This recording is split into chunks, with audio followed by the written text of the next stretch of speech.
Hello and welcome. My name is Carsten Lützen. I'm an Agile coach and a Scrum Master. And today I will talk about another mnemonic, focus, that was invented and coined by Marteen Dalmijn and shared in his book on sprint goals, which is actually a pretty good book. Anywho, so I have over the last, feels like many years, worked with different flavors of sprint goals and how to set these sprint goals. I recently did a video on this, but when I was reading this book, I found this focus mnemonic, which is actually quite nice and puts some better phrasing into what I like to do when we're setting up a sprint or an iteration in a team. And it's always nice to have something to remember it by. This mnemonic starts with fun. So the sprint goal itself should be fun. How I tend to do this is not necessarily the sprint goal, but I've seen that as well, but also the sprint name. And I've seen a lot of different ways of doing this. One of them is, for instance, having in one team I was part of, we did an adjective and an animal, so boozy bear or amazing antelope, and then we just went through the alphabet. That was actually quite fun. Another team I have helped, they're doing movie titles, so starting from A, finding a movie with A and B and so on. And that has again given some pretty nice ones. You at one point probably might get to Mission Impossible or similar awesome and epic titles for sprints, and it just helps people remember it and put it into conversations. And I like having this sequential through the alphabet, because then it's easy to see what is the order of sprints. Oh, no, we fixed that in Armageddon. Oh, I thought it was in Frozen. Because then we know that Armageddon was definitely before Frozen due to the alphabet, which is actually a quite nice side effect. I've also seen a product owner, a product manager, whatever we call that person, writing the sprint goals as a friends theme. So the one with and then something. That's also quite fun. And again, this fun aspect helps people to remember it. Highly recommended to do that.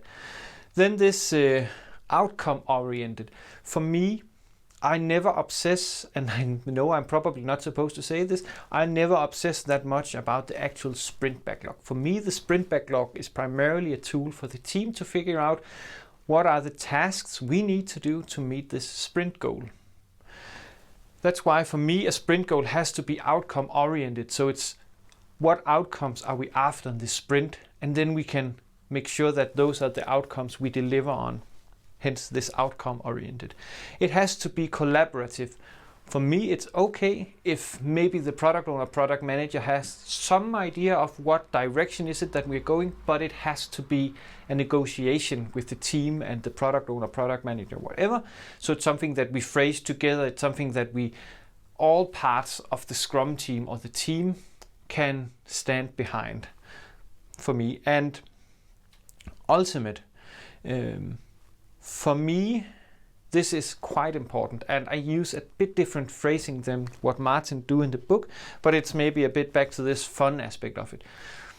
The ultimate part is, why is this super important? Why is this work for us as a team important, for the company important? I usually phrase it like, why is this the single most important thing since the invention of sliced bread? It's super stupid analogy, but it still gets people going, and they understand why are we focusing on this, because this and that. And the analogy with the sliced bread is just funny because it's sliced bread. Back to the fun part. And singular. I've both seen teams that had one sprint goal that everybody worked towards, but also one sprint goal then mapped into smaller sprint goals. And the singular is, of course, that it should be one goal that the entire team, as a uniform team, can work towards. That is the best case scenario.